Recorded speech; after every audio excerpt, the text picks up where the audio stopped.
A British journalist walked into an American building during the 2026 World Cup and described the experience in 3 words. It's like stepping into a fridge. And honestly, that might be the most accurate European description of American air conditioning ever.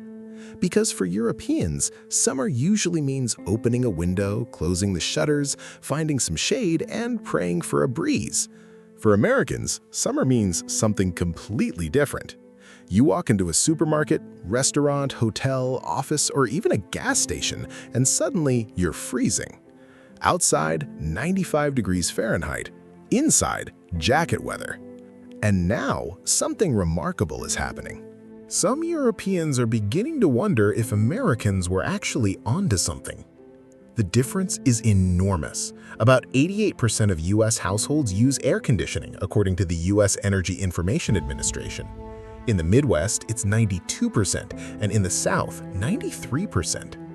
A 2026 Washington Post report put the cultural contrast even more dramatically. Roughly 90% of American households have AC, compared with about 20% in Europe and only around 4% in Britain. So when an American says, "Just turn on the AC," a European might genuinely wonder, turn on what? For decades, Europeans had a perfectly reasonable explanation. Much of Europe simply wasn't built around extreme summer heat.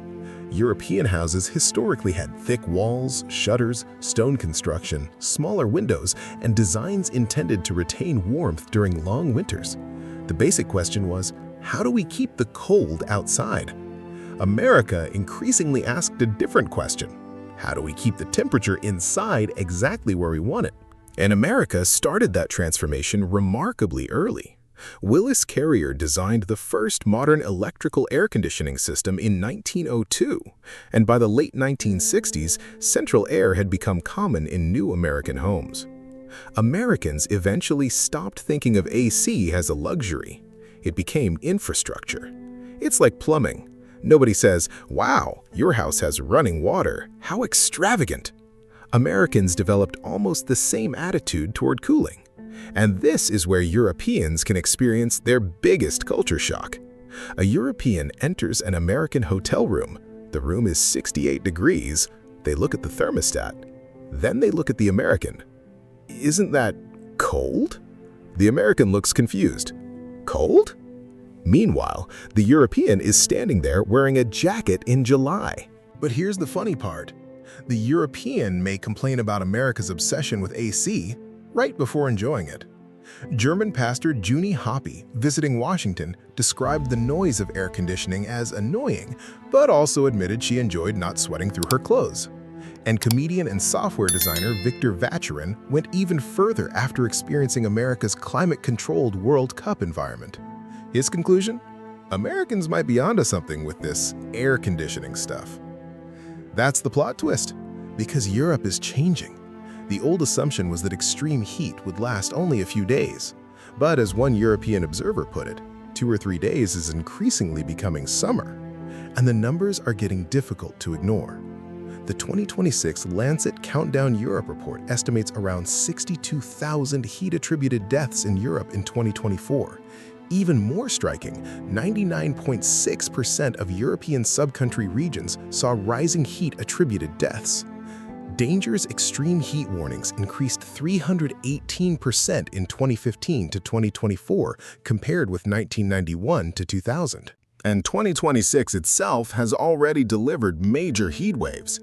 The European Commission reported that temperatures reached 41 degrees Celsius in June, affecting around 100 million Europeans, with all-time heat records broken in thousands of cities.